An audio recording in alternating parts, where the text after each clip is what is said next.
నమస్కారం గురుగారు. నమస్తే అండి. శ్రీమన్ మహాగణాధిపతి నమః. శ్రీ గురుభ్యో నమః. గురువందనం. ముందుగా నా జన్మనిచ్చిన తల్లిదండ్రులకి పాదాభివందనం తెలియజేస్తూ ఈవేళ కిరణ్ టీవీ ప్రేక్షకులందరూ కూడా ఆయురారోగ్య శ్రీయాలతో సుఖశాంతులతో సిరి సంపదలతో తొలతోగాలని నేను ఉపాసన చేసి ఆ సిద్ధలక్ష్మీ గణపతిని మనసా వాచ ఆయన ఆశీస్సులు మీకు కలగాలని కోరుకుంటున్నాను. సంతోషం గురుగారు.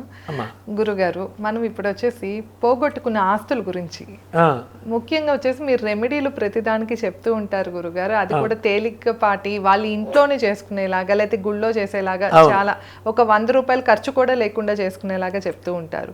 సో అందుకని గురుగారు కొంతమంది పూర్వీకుల ఆస్తుల దగ్గర నుంచి లేకపోతే కోర్టు కేసుల్లో అయ్యి ఇబ్బంది పడుతూ ఇలాగా నానా కష్టాలు పడుతూ ఉంటారు. కొంతమంది కోట్ల ఆస్తి ఉన్నా కూడా ఈ కోర్టులో నలుగుతూ ఉంటాయి. సో ఈ కోర్టు చుట్టూ తిరగటమే సరిపోతూ ఉంటుంది. సో ఇలా పోగొట్టుకున్న ఆస్తులు అవనియండి లేకపోతే పోగొట్టుకున్న వస్తువులు అవనియండి, వాహనాలు ఇలాంటి పోగొట్టుకుంటూ ఉంటారు. సో అలాంటి వాటికి అలాగే తాకట్లో ఉన్న బంగారం వీటన్నిటికీ సంబంధించిన పరిహారం మీరే తెలియజేయాలి. అలానే గురుగారు అసలు ఇలాంటి పోవటానికి మన జాతకంలో కూడా ఏమైనా ఉంటాయి? కర్మస్థానం చెప్పడం జరుగుతుందండి. ఓకే, 10వ స్థానాన్ని ఏం చేస్తారంటే జాతక రీత్యా జన్మలగ్నం సాత్తు రాజ్యాధిపతి అంటారు. దీన్నే కర్మస్థానం అని కూడా చెప్పడం జరుగుతుంది. నెక్స్ట్ 6వ స్థానం రోగము రుణము శత్రువులు. ఈ వస్తువులు పోయి అన్న, ఆస్తి తగాదాలు ఏర్పడ్డాయన్న, రక్త సంబంధికులు ఎందుకు గొడవలు ఏర్పడ్డాయన్న, దీనికి కారణం ఏంటంటే జ్యోతిష శాస్త్ర ప్రకారం 6 మరియు 10. ఈ 10వ స్థానం బాగోపోవడం వల్ల కర్మస్థానాన్ని అనుసరించి యొక్క పూర్వకర్మ వైపరీత్యం రీత్యా కానీ లేదా ఈ యొక్క దశలో పుట్టడం యొక్క కర్మ సిద్ధాంత ప్రకారం, కర్మ సిద్ధాంతం కాదు, 10వ స్థానం జాతక రీత్యా జన్మలగ్నవశాత్తు కర్మస్థానం. ఈ కర్మానుష్ఠానాన్ని ఎలా కడుక్కోవాలి అన్నది శాస్త్రం రీత్యా అని చెప్పే విషయం ఏంటంటే కర్మని ఎవడో తప్పించలేడు అంటారు. కానీ నేనని విషయం ఏంటంటే ఇది తప్పించడానికి కొన్ని అత్యద్భుతమైన ఉపయోగాలు ఉన్నాయండి. ఏ రకంగా అంటే మేషరాశిలో జన్మించారు. ఉదాహరణకు అశ్విని నక్షత్రం 1, 2, 3, 4 పాదములు మరియు భరణి నక్షత్రం 1, 2, 3, 4 పాదములు, కృత్తికా నక్షత్రం మేషరాశిలో జన్మించిన వ్యక్తి ఉన్నారు. మీరు అడిగిన ఈ యొక్క ఆస్తి తగాదాలు కానీ లేదా బంగారం తాకట్లో ఉండడం కానీ వస్తువులు మిస్ అవుతూ ఉండడం కానీ ఇది జరగడానికి గల కారణం ఏంటంటే మేషరాశి వారికి ప్రత్యేకంగా బుధుడి యొక్క ఆరాధన చెయ్యాలండి. కొంతమందికి బుధుడి యొక్క ఆరాధన అంటే నేను చదువు రాలేదు లేకపోతే నాకు ఆరాధన చేయడం ఇష్టం లేదు, నేను ఎన్నో చేశాను పూజలు ఇంకా జరగట్లేదు అనుకునే వ్యక్తులు పావురాలకి పెసలు ఆహారంగా పెట్టాలండి. ఇవి ఎక్కడ దొరికితే బాబు ఇప్పుడు దొరకవు కదా, హైదరాబాద్ ప్రాంతాల్లో తప్ప విలేజెస్లో పావురాలు దొరకవు అంటే మనం ఏం చేయలేము. వీళ్ళ పేరు మీద ఎవరైనా పెట్టచ్చు. ఎన్నిసార్లు పెట్టాలి గురువుగారు అంటే కరెక్ట్గా 6 బుధవారాలు పెసలు ఆహారంగా పావురాలకి పెట్టాలండి. పావురాలకి పెసలకి సంబంధం ఏంటని అడుగుతాడు ఎవడైనా. ఇక్కడ ప్రధానంగా బుధుడికి ఇష్టమైన జీవి ఎవరైనా ఉన్నట్టు చూసుకున్నట్లయితే పావురాలండి. ఈ మేషరాశిలో జన్మించిన వారు ఎవరైతే ఉన్నారో మీరు అన్నారు ఇందాక వస్తువుల యొక్క విషయంలో కానీ లేదా ధనం యొక్క నష్టం వాటిల్లడం కానీ లేదా పూర్వీకుల ఆస్తి రావడం విషయంలో గొడవలు కానీ అన్నదమ్ముల మందు అప్పచెల్లని అందు గొడవలు కానీ ఇవి జరుగుతున్న మేషరాశి వారికి ప్రతి బుధవారం 6 గంటల నుంచి 7 గంటల సమయంలో ఎవరైతే పెసల పావురాలకు ఆహారంగా పెడతారో మీరు చూడండి కరెక్ట్గా ఎక్కువ కూడా కక్కలేదు, ఓన్లీ 6 బుధవారాలు మాత్రమే చేయాలి. ఈ 6 బుధవారాలు ఎవరైతే 7 బుధవారాలు ఈ 7 బుధవారాలు ఎవరైతే చేస్తారో 7 బుధవారాలు కంపల్సరీ చేయాలి. 7 బుధవారాలు ఎవరైతే చేస్తారో వాళ్ళకి కంపల్సరీ తూచా తప్పకుండా అత్యద్భుతమైన ఫలితం చూస్తారు. తప్పకుండా గురుగారు. నెక్స్ట్ వృషభ రాశి. ఈ వృషభ రాశిలో జన్మించిన వాళ్ళు ఎవరైతే ఉన్నారో వీరు ఏ యొక్క పరిహారం చేస్తే ఈ యొక్క వస్తువులు కానీ మిగతావి కానీ ఎలా నుంచి బయటపడతారు అని చూసుకున్నట్లయితే చాలా అత్యద్భుతమైన రెమెడీ అనమాట అండి ఇది. ఈ యొక్క రెమెడీ ఎవరైతే చేస్తారో వాళ్ళకి టక్మన్ రిజల్ట్ వచ్చేస్తుంది. ఏమిటంటే మనకు కందులు దొరుకుతాయి. కందులు దొరకలేని ఎడల కళ్ళు లేని జీవకారణ సంఘాల్లో కానీ లేకపోతే బ్లైండ్ స్కూల్ అని ఉంటాయి, బ్లైండ్ సంస్థలకు కానీ ఎవరైతే కందిపప్పు దానంగా ఇస్తారో ప్రతి మంగళవారం విడవకుండా కళ్ళు లేని చారిటీస్ నడుస్తూ ఉంటాయి మార్కెట్లో. ఇది అసలు నేత్రానికి దీనికి సంబంధం ఏంటి అని ఆలోచించవచ్చు. ఇక్కడ నేను ప్రత్యేకంగా ఈ ఉపాసనా పరంగానే చెప్పడం జరుగుతుంది. నేను చెప్పినట్టుగా తూచా తప్పకుండా ఎవరైతే పాటిస్తారో ఇది ఓన్లీ ప్రశాంతంగా ఎక్కువ కూడా అక్కర్లేదు, విడవకుండా 6 మంగళవారాలు చేయాలండి. ఓకే. ఈ 6 మంగళవారాలు ఎవరైతే చేస్తారో, ఎందుకంటే 6 అన్న సంఖ్య ఎందుకు పెట్టారు గురుగారు అని అడగచ్చు మీరు. ఇది రోగము, రుణము, శత్రువుల యొక్క స్థానం అండి. ఈ ప్రత్యేకంగా ఈ గొడవలు అవ్వడానికి లేదా ఈ విషయాలు జరగడానికి ఇది గ్యారంటీగా 6 మంగళవారాలు ఎక్కడైతే ఒకేసారి దగ్గర ఇస్తుంటే కందిపప్పు వాళ్ళకి కనుమ ఎంత ఇవ్వాలి గురుగారు?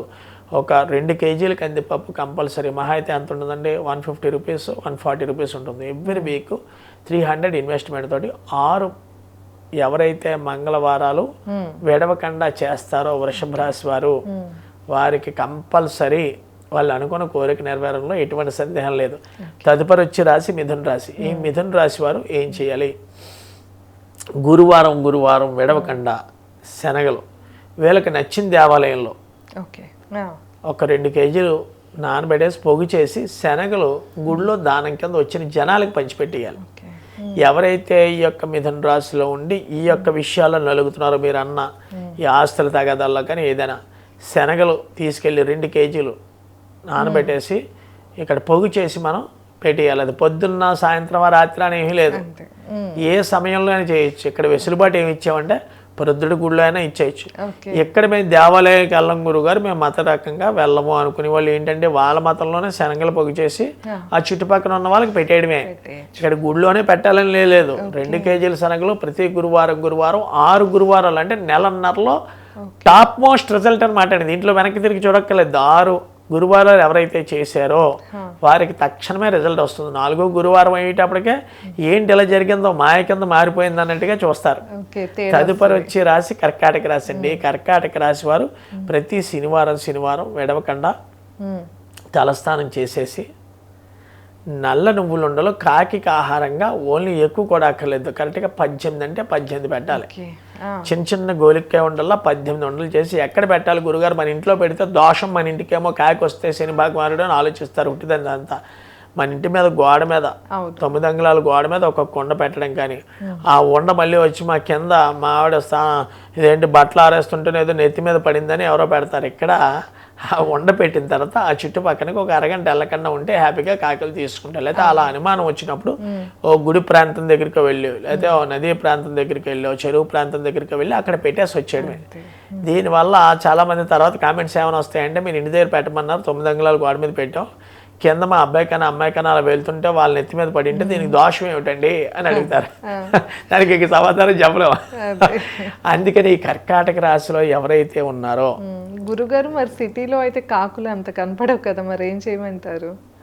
సిటీలో ఉన్న వాళ్ళకి కాకులు కనిపించవు కదా అంతగా. సిటీలో ఉన్న వాళ్ళు కాకులు పనిచేయకపోతే చెట్టు దగ్గర ఎక్కడో అక్కడ పెట్టేస్తే సరిపోతుందండి. ఓకే. నెక్స్ట్ సింహరాశి. ఈ సింహరాశిలో జన్మించిన వారు ప్రత్యేకంగా ఏ యొక్క ఆరాధన చేస్తే చాలా బాగుంటుంది. ఈ సింహరాశి రవి అధిపతులు జన్మిస్తారండి సింహరాశికి.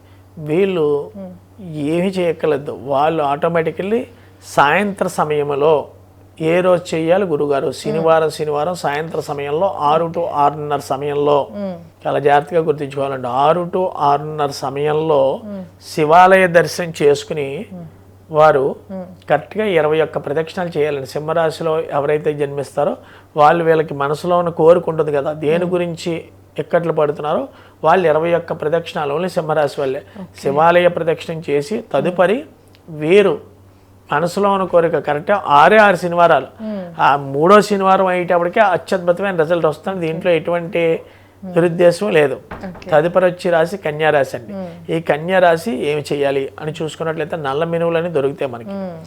ఈ నల్ల మినువులతో గారెలు వేయించి కరెక్ట్గా ఎక్కువ కూడా అక్కర్లేదు, 12 గారెలు వేసి కుక్కకు ఆహారంగా పెట్టాలండి. ఏ రోజు పెట్టాలి గురుగారు అని చూసుకున్నట్లయితే ఈ యొక్క కన్యారాశి ఎవరు పుట్టారో శనివారం నాడు పెట్టాలండి.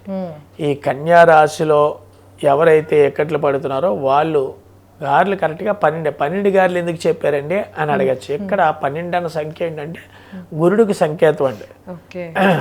ఈ కన్యారాశి వాళ్ళు 12 గారెలు కుక్కకు ఆహారంగా పెట్టాలి. అవి తింటలేదని పారిపోతున్నాయంటే అవి తినే వరకు ఒక కుక్క తినకపోతే వేరే కుక్క అనేది తింటుంది. మనకి ఎంతంటే కరెక్ట్గా ఏ రోజు చేయాలి, ఇది ప్రతి శనివారం మాత్రమే చేయాలి.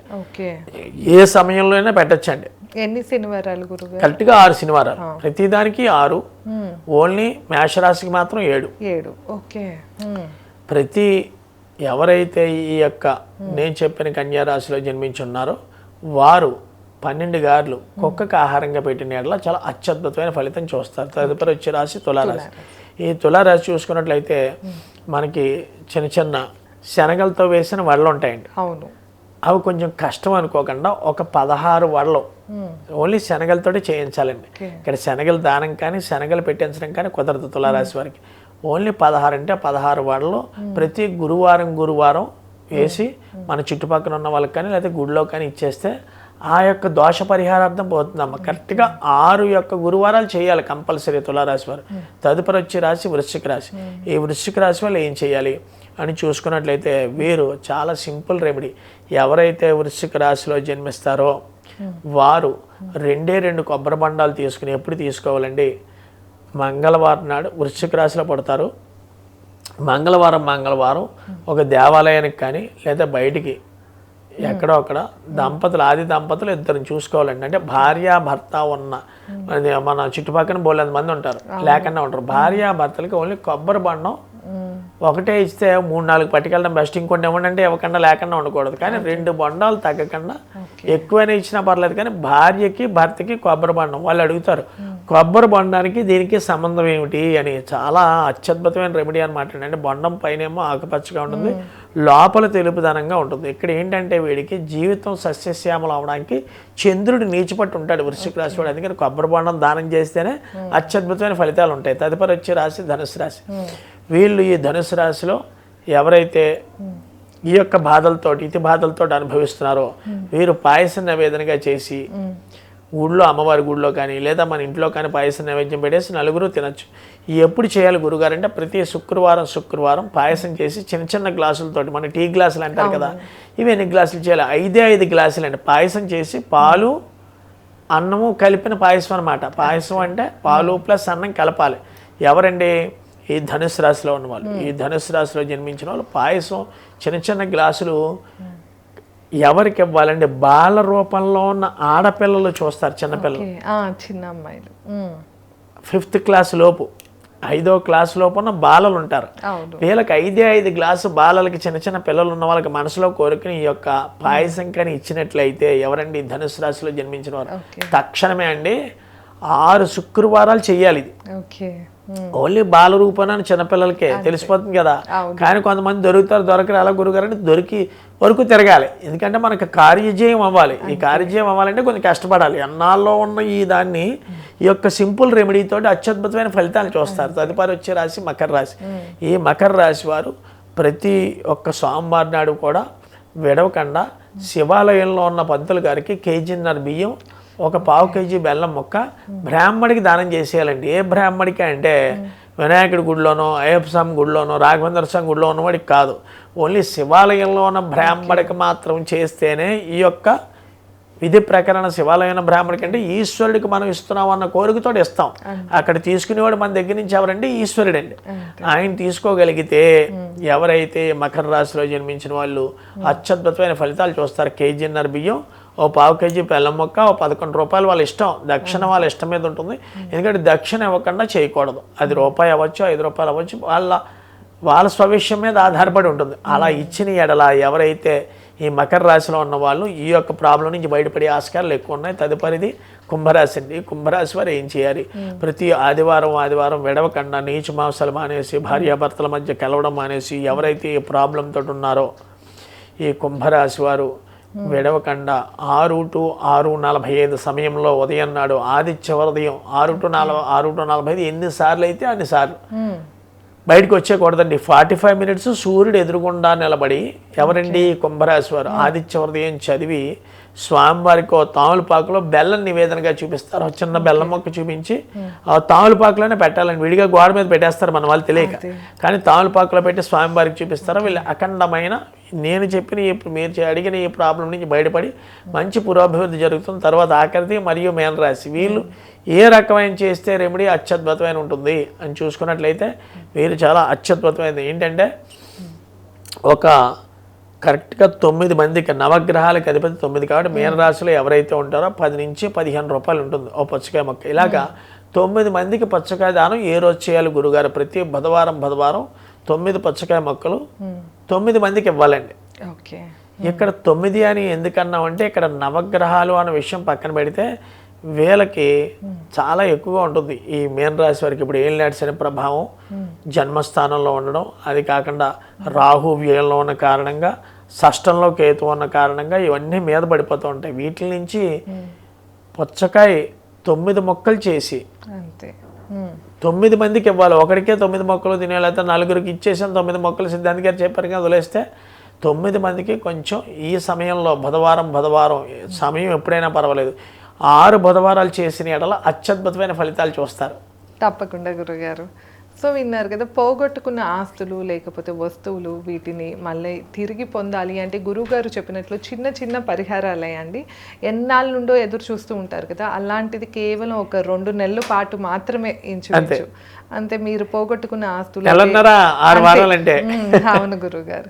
సో తప్పకుండా గురుగారు చెప్పినట్లు చేసి మీకు ఎలా అనిపించింది, ఇంకా వేటికి మీరు పరిహారాలు కనుక్కోవాలనుకుంటున్నారు కామెంట్ సెక్షన్లో తెలియజేస్తే తప్పకుండా నెక్స్ట్ టైం మేము దాని మీద వీడియో చేస్తాము. అలాగే ఎలాంటి సమస్యలతో ఇబ్బంది పడుతున్న గురుగారిని సంప్రదించాలి అంటే స్క్రీన్ పైన స్క్రోల్ అయ్యే నెంబర్కి కాంటాక్ట్ అవ్వచ్చు. ధన్యవాదాలు. నమస్కారం గురుగారు.